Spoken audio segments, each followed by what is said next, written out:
I'm Carol Angela Davis with your Reality News Check video blog. Today, of course, is Tuesday, September 20th, 2011. We begin, as we always do, with your headlines. There is some drama in business news today, folks. We'll tell you about it. Also today, a credit downgrade for Italy. Plus, President Obama tells Republicans it's not class warfare, folks. It's math. Also today, Texas Governor Rick Perry, he wants to be president in 2012. Well, you better hope he's not bragging about his accomplishments in Texas. We'll tell you about them. Also today, cantaloupes that are killing people. Then police say this hockey bomb had sex with teens. And then finally today, there is good news over at Bristol-Myers Squibb for a hepatitis C drug. Let's begin in business news. Folks, was there insider trading before the U.S. government's long-term credit rating was cut by Standard & Poor's? That's what U.S. securities regulators want to know. And they've reportedly sent subpoenas to hedge funds. There you go, folks. You can count on those hedge funds to really mess things up. To hedge funds and other trading firms to try and find out. Now, regulators looking at specific trades, this is what we hear, made shortly before Standard & Poor's downgraded the country's rating to AA+ from AAA. That happened, as you know, on August 5th. Specifically, the Securities and Exchange Commission is looking at firms that bet the stock market would tumble. That's what I call patriotism, folks. Bet against your country. I'll bet you they're going to be sending a subpoena out to Goldman Sachs. How much you want to bet? Because we know they're in it. The question is, why were certain trades made? I can't wait to see the outcome of that investigation. Also, in business news, this time in international news, bad news for Italy as Standard & Poor's cuts that country's debt rating. Standard & Poor's cut its rating by one level to A from A+. Standard & Poor's citing Italy's weak growth. The Italian Prime Minister saying the move was influenced by political considerations. Well, we know that can happen.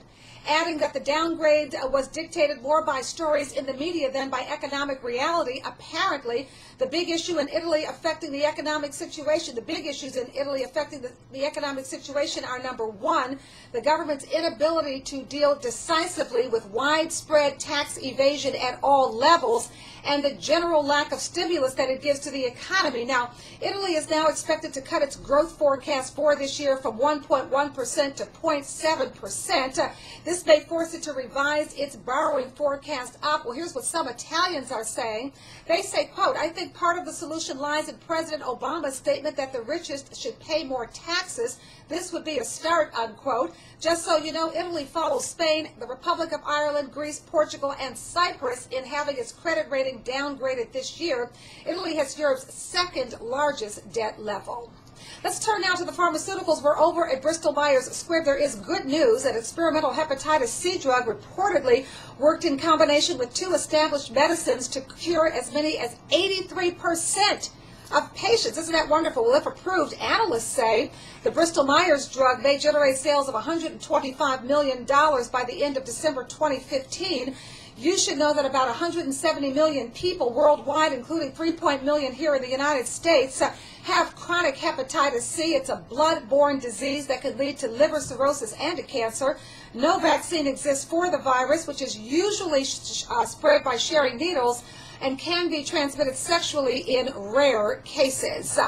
Over at the White House, President Obama is defending his proposal to raise taxes on the wealthy. The president also saying he is going to veto any deficit reduction plan from Congress that cuts entitlement programs but does not raise taxes on the wealthy. The Republicans, as you know, call that class warfare, but the president says no, it's just good math.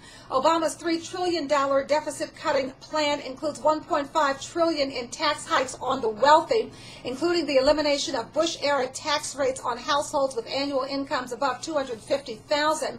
The president saying a decade of unchecked spending has gone on, and now every American has to pitch in and pay their fair share.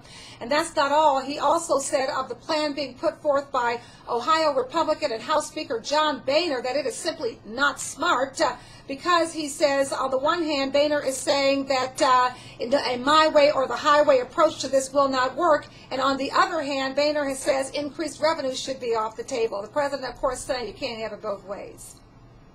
The president also remarking on Republicans who signed those pledges. You remember those pledges? They signed those pledges that they wouldn't raise taxes. That's why they say they can't raise taxes on the wealthy. Well, here's what the president says about that. He says, quote, "The only pledge that really matters is the pledge we take to defend the Constitution," unquote. Okay?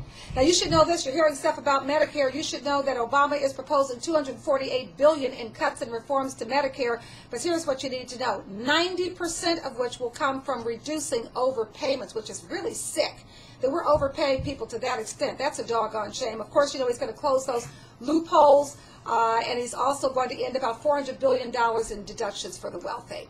In the race for the presidency 2012, look at Texas, folks. Texas Governor Rick Perry, he wants to be president, folks. He says he's the man for the job. But apparently, if you're back home in Texas, there isn't much to brag about, folks. That's right. Nearly 1 in 5 Texans, did you know this? They are living below the poverty line. That's okay. We got enough of that problem. All right. In fact, Texas is 6th in terms of people living in poverty. Some 18.4% of Texans were impoverished in 2010. That is up from 17.3% a year earlier. That is according to the Census Bureau. And we should tell you that the national average is about 15%, so they're already 3 percentage points above the national average. There is more. Texas has one of the lowest rates of spending on its citizens per capita and the highest share of those lacking health insurance. No to Rick Perry, folks. And Texas Neighborhood Services says this. The middle class are losing their jobs and not able to replace them fast enough. That is driving them straight into poverty, folks. And what about all those new jobs Rick Perry says he's responsible for creating in Texas? Well, apparently, many of the positions that have been created are on the lower end of the pay scale. In fact, some 9.5% of Texas hourly workforce are minimum wage workers, the highest percentage in the nation. That, folks, puts Texas on par with Mississippi. No, we do not want that man running this country. All right, let's take a look at some health news real quick. Watch those cantaloupes. So far, 4 people are dead in an outbreak of listeria traced to Colorado cantaloupes. That is the word from the Centers for Disease Control and Prevention. 1 death occurred in Colorado, 1 in Oklahoma, and 2 in New Mexico. The CDC is saying that 35 people in 10 states have already gotten sick. The problem has been traced to fruit from Jensen Farms in Holly, Colorado. Jensen Farms, you should know, recalled its Rocky Ford brand cantaloupes last week after the illnesses were linked to the fruit. The recalled cantaloupes were shipped from July 29th through September 10th, and they were shipped to Illinois, Wyoming, Tennessee, Utah, Texas, Colorado, Minnesota, also Kansas, New Mexico, North Carolina, Missouri, Nebraska, Oklahoma, Arizona, New Jersey, New York, and Pennsylvania. The FDA says it's possible the company distributed to other states as well. Symptoms of listeria include fever and muscle aches like the flu, often with other gastrointestinal symptoms. In crime news today, folks, from California, an Orange County mother of 3 is accused of having sex with teenage members of her son's youth hockey team. Gee, thanks, Mom. Her name, Kathia Maria Davis, 44. Police say they arrested her at her Laguna Niguel home on suspicion of unlawful sex with a minor. Police say there may be as many as 3 victims. The first victim, under 16 years of age when the sexual contact began. It allegedly continued for several years. The second victim may have been under 14 years old. We should tell you that Davis is divorced and has 3 children. How could she? Those, folks, are your stories on this Reality News Check video blog. I am Carol Angela Davis. I thank you for joining me. I'll see you tomorrow, same time, same place, new stories. Have a great day.